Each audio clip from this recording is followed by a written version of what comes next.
We come to the 44th presentation in this year of the Parayana, the way across, the way beyond. In the notes that are made for each week, and our rhythm, our cycle is weekly. It's a 7-day week, which is very anciently traditional, that the quality of a sensitivity to a sacredness of time is to honor the sets of days, and the week is very, very ancient. So that the seventh day almost always is called the Sabbath, the sacred day. And you can find that kind of a quality even in something as extraordinary as this book on the translation of Ibn Arabi's concept of time and creation, the single monad model of the cosmos. And in the center of that is a consideration of the significance of the divine week and the 7 days. So that even someone who was born in 1165 lived until 1240 AD. Arabic from the Muslim area of Spain, who became the greatest teacher since Muhammad in Islam. The rhythm of sacred time has a quality. It begins, the elements are our four mothers, and they are the daughters of the world, of the heavenly orbs. We are born out of them, and so our ultimate spiritual being is in the world of spiritual principles and spiritual rulers. God has made our substance from the ears of grain, from the influence of the constellations, without sharing, and he also multiplied our reward by the 7 ears of grain, as it was said in a saying, by one who does not lie. So our time is 7,000 of years that come through the recurrence of moments of radiance and intense darkness. So that the microcosm of a week, of the 7 days, is also, as we would say in the 21st century, a nanostructure. That the week as a set of days and nights is a set of 7 days and a set of 7 nights, making a symmetry that if you take in the entire set, it's a 14. That 14-part quality is extraordinary and most important when it comes to Ibn Arabi, for instance, the classic great poem of his, translated as The Contemplation of the Holy Mysteries. This is an edition by Cecilia Twitch and Pablo Benito, published just a few years ago, 2009, in Oxford, England. And one of the qualities that comes out of this is that there are 14 poems that make a set in the contemplation of the holy mysteries. And the first, of course, the contemplation of the light of existence as the star of direct vision rises. And one can find again and again the quality that the week as a set of days gives us an insight that there are movements every day and night together as a pair, that they as a pair weave together as a set of time, and that by observing continuously that set of time, we achieve the pace of a rhythm. And that pace of a rhythm is actually most beautifully seen in patience. One is patiently for the planted seeds to be germinated, to be nourished and tended and cared for and grown, and then comes the ability to have a harvest. And life is sustained by this pattern, by this rhythm, by this sense of time, and that the sets of time are also the sets of weeks. That 4 weeks will make then what we call a month, which in the ancient way of looking at the pace of day and night, the sun dominates the day, the moon dominates the night amid the stars.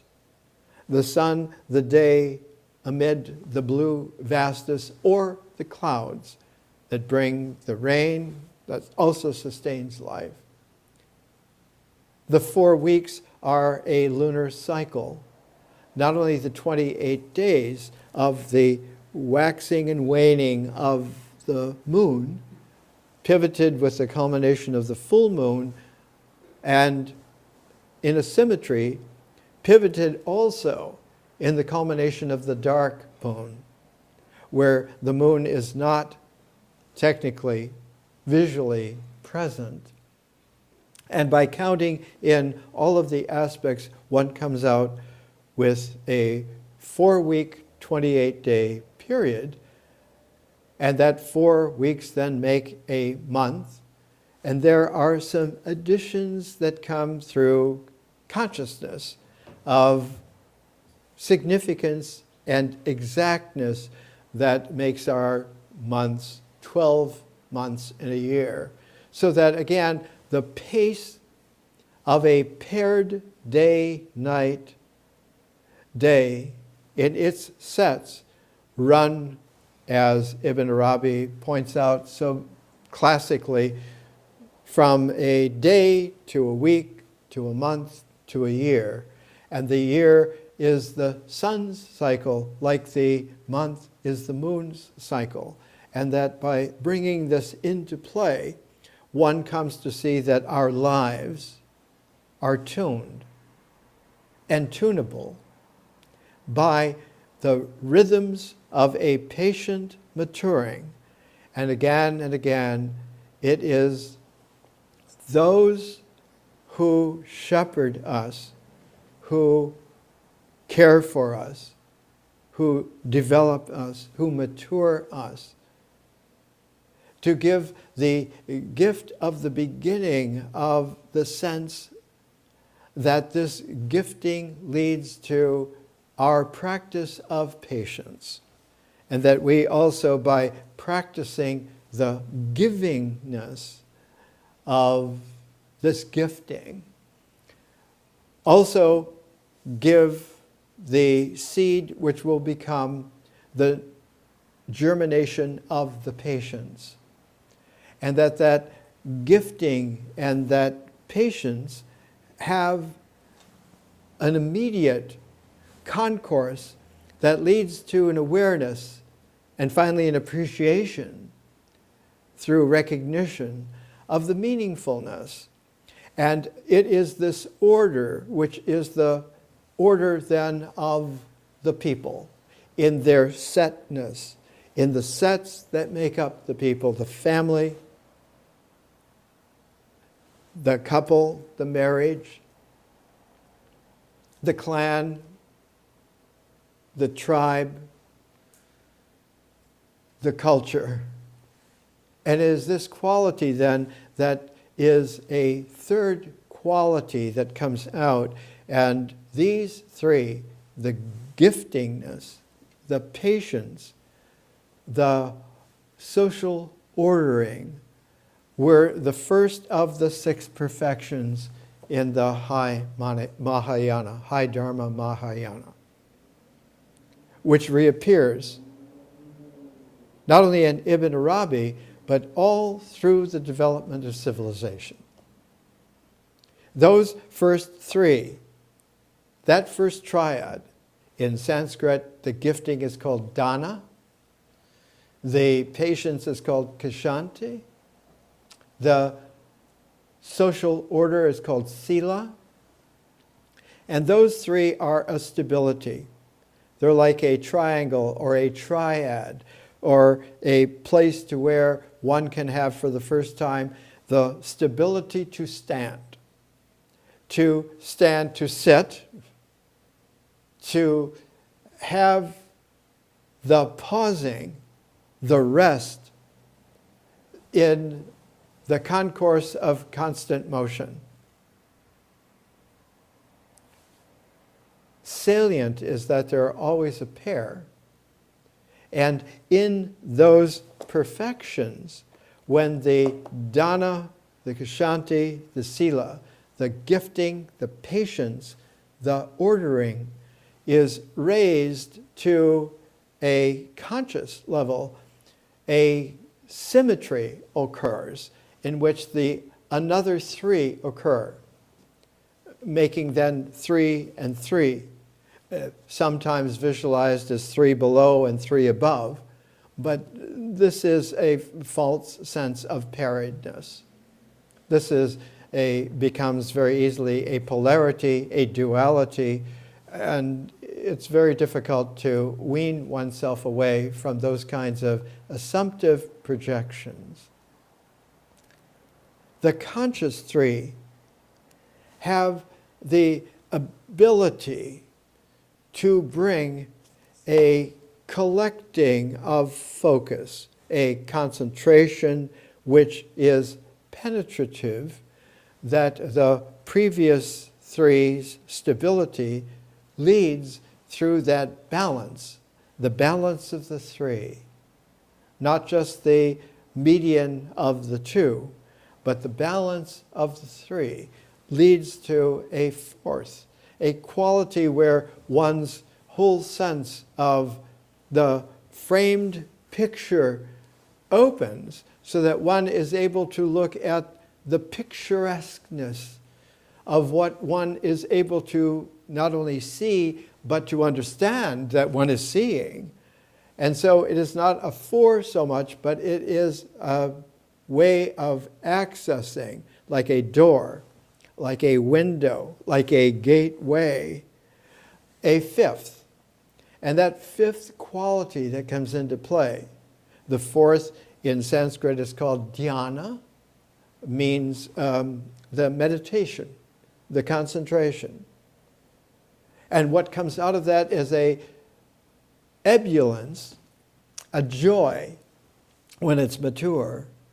And that ebullience is an ebullience which is the ability to have a kind of a virility of life, not just masculine, feminine, shareable, on every level, on every set, however large.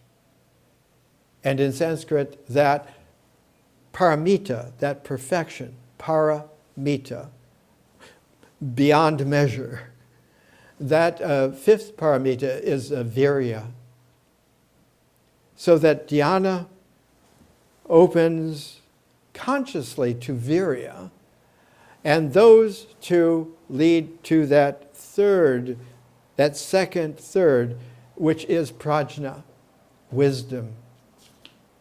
So that one then has a 6 perfections where the 3 plus the 3 together make a very advanced set of a 6, One finds the very similar thing in Taoism, ancient China, in the I Ching.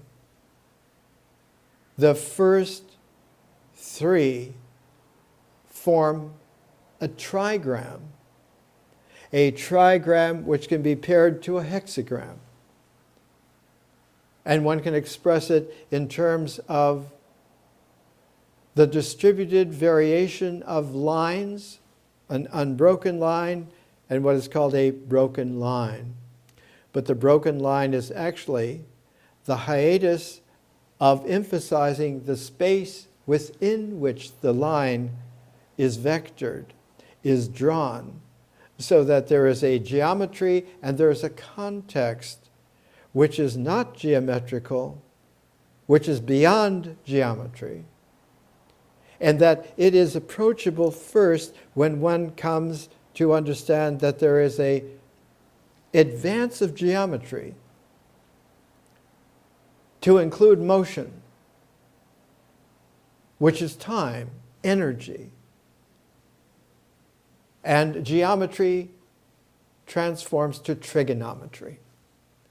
And it is the trigonometric functions then that one is able to understand very mathematically, very scientifically, that there is a correlation of the way in which the sine wave of motion, of time as an energy, has a paired quality to it, and that one can understand that here we have sine and cosine.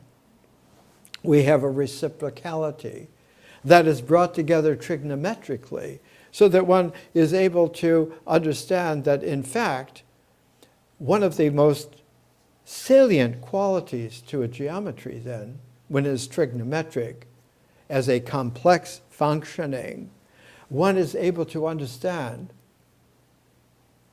that if you have a consciousness that your whole geometricity is based upon a vertical and a horizontal that will have a hypotenuse connecting the ends of the horizontal with the ends of the verticality, keeping at rest the beginning point of the horizontal and of the vertical, that all of a sudden you have a right-angled triangle. And that the squaredness, in terms of the space that is resonant to this structure, that the square of the vertical and the square of the horizontal will be an equal, will have an equanimity with the square of the hypotenuse. This is called the Pythagorean right triangle. No matter how long you extend either the horizontal or the vertical, but keep a geometric, to keep a metric which is geometric, the hypotenuse will reflect, in fact, an equal symmetry. This is the triad of the way in which a trigonometric function is able to see that if you have two movements that you're keeping track of within that angle of the given bottom line, horizon, and the given vertical line, the distance that one is measuring within that hypotenuse completed right-angled triangle, if you're tracking movement of other lines within that in terms of a calibration of the horizon and a calibration of the vertical, having a ratio, having rationality, One can then understand that these are vectors that can be tracked no matter what kind of convolutions they take. They can be straight lines, they can be curved lines. Eventually one can work with complexities where they become quite interestingly spiralatic or chirollatic. If you take a pair of those vectors, no matter how they are configuring, they will eventually have a determinable relationality between the two, and that will be your tensor. That will be the way in which one can do a very high-level tensor analytic of what is occurring beyond the geometry, within the trigonometry, into a calculus. And it is this kind of development, of maturation, that led civilization as early as some 3,500 years ago to be able to understand that if you bring together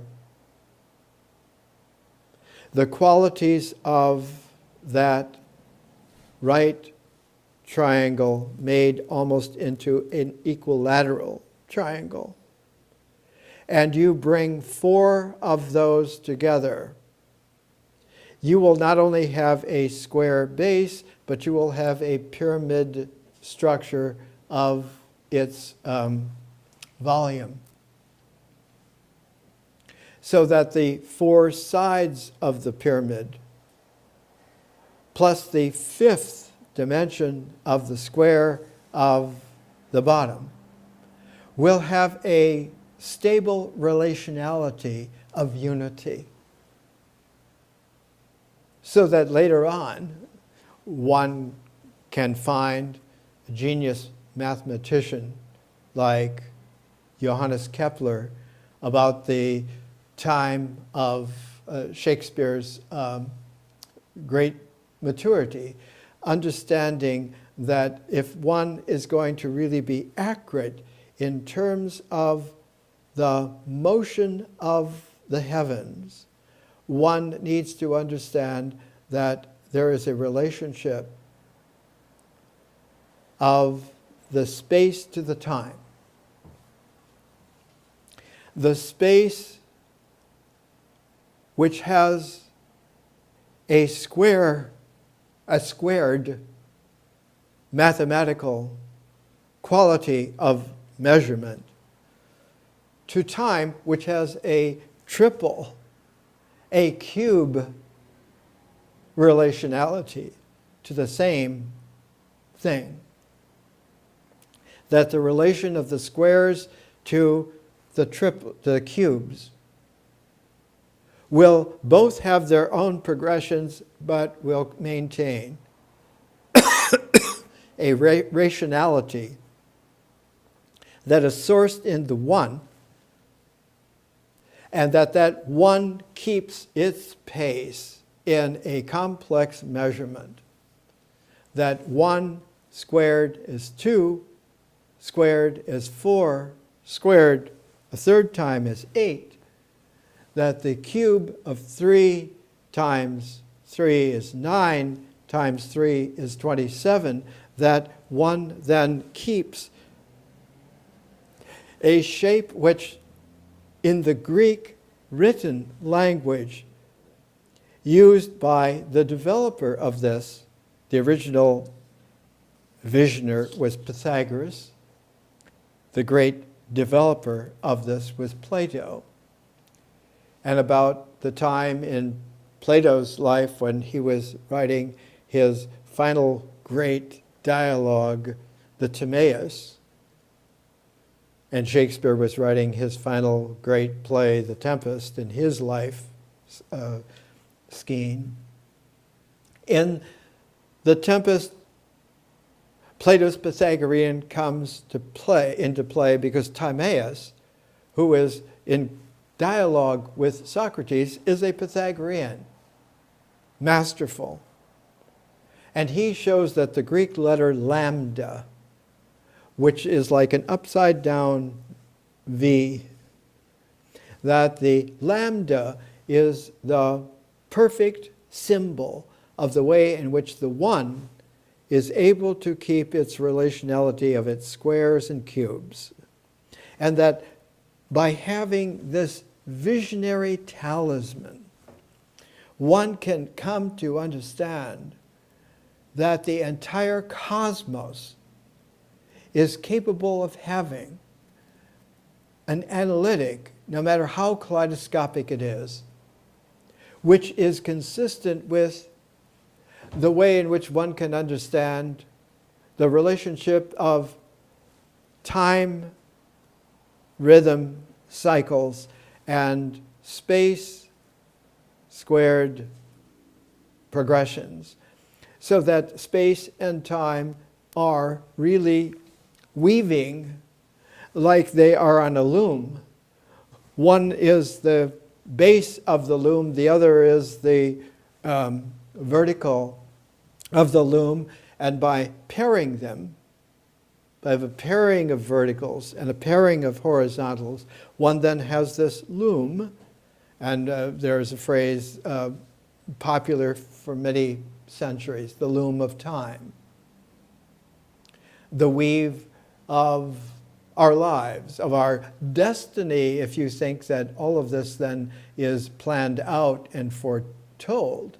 But it isn't that there's a planning out, it's that the principality of this is that there is a mathematic which can be understood and appreciated, and that mathematic leads from one not just to a complexity, but leads to an infinity. Because one can have a geometry where the horizon now is not a limit, but is unlimited. And the verticality is not a limit, but unlimited. And so with that, one then has a trigonometry capable of generating an analytic of what is within infinity, eternity. And Plato in the Timaeus has Timaeus, in response to Socrates, bring out that this is the ancient discovery by which one can express the ineffable to be freely ineffable. The quality of the six perfections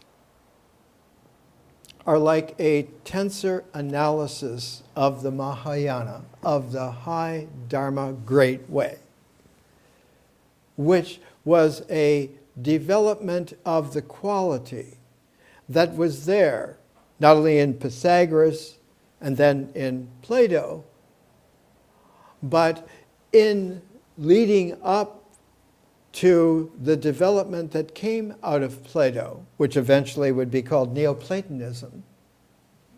There was quite a genius. He was what we would call a polymath. His name was Posidonius. And Posidonius lived from about 135 to about 50 AD. He was the master teacher of his lifetime, of his age. For instance, one of his prize students was Cicero, whose classic book on the nature of what is Posidonius's explication, written elegantly in Latin, and many others. And Posidonius, because he was an inheritor of the classic tradition that had come through Pythagoras, through Plato, into the development of Alexandria, from Alexander the Great, into the great maturing accumulation of the library and of the museum, the Temple of the Muses, the set of 9 women of vision who each one has an angle of insight, which is a vector of penetration into the mysteries of a universe that is rife with complexities, and that the set of these 9 women, who then are the muses, they are led in a dance of wisdom by a 10th, who is the god Apollo. And so the Apollo 10th is the parenthetical way in which the set of the muses makes a feminine wisdom, a Sophia, available in a higher form which is capable of many more transforms than an original single insight wisdom.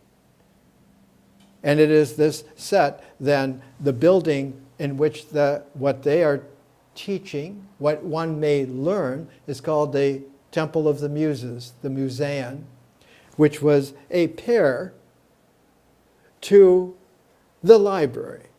And the library, like the sun, and the museum, like the moon, was the day of dawning, the sunset of repose, that set of a sacredness of the cycle of a night and day together as a pair, as a symmetry that led to the whole understanding that if you put the set of the days into that order, that sila of the 7, so that the 7 days are then not only a quality which is there in the ancient Jewish tradition of the Sabbath, but as we have seen beginning today in Ibn Arabi's whole concept of the time and creation of the 7 days, and runs all the way through civilization, actually, and consciously emphasized as a learnability, more than a teachability, a learnability, since the time of Pythagoras, about focused around 500 BC. So 500 BC is a Renaissance. It is a Renaissance crest in the great concourse of the sine-cosine way of trigonometrically showing the symmetries that lead to an ability to understand the measurability of time, which is always related in a unity to the measurability of the spatiality, the extents, the horizons, the verticals, and the third dimension, that one then has, like in the Timaeus, the lambda talisman, that the squares and cubes, when they are accurately measured, will yield a oneness, that the ratio of the one to the other will always be what I have called a ratio of the real. Pythagoras called it the way in which one comes to understand that the monad is not a simple one, but is a complex ratioability that stresses that it is the pairedness in a complex symmetry that leads us to a resolving third, that hypotenuse of the right triangle, whereby one can understand for the first time, like about almost 100 years ago, that Einstein understood that space-time being relative means that there is a tensor solution in its complexity to the cosmos, and came to understand that it is not a geometry of straight lines, but of curves. And it is the curvature then of space-time that gives us the key to a resolving third that is quite mysterious, and that is gravity. That gravitation, gravity waves will curve in the way in which, as someone wrote very early in appreciation, time tells space how to curve, and space tells time how to make that curve. That space-time, as a universe, will have an analytic that resolves it into its complex mysteriousness that we can express and understand in writing. To understand what it means, one has to be able to read deeper and deeper into that meaning. And it was only a few years after Einstein came out with not just his specific theory of relativity, but his general. The specific was 1905. The general was a little later, confirmed finally in 1921.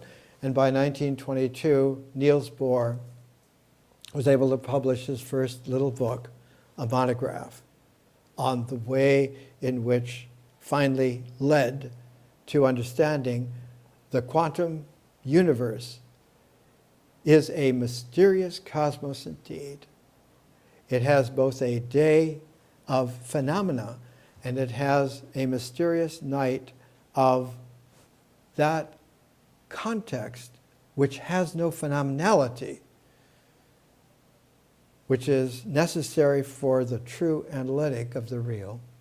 Let's take a break and we'll come back.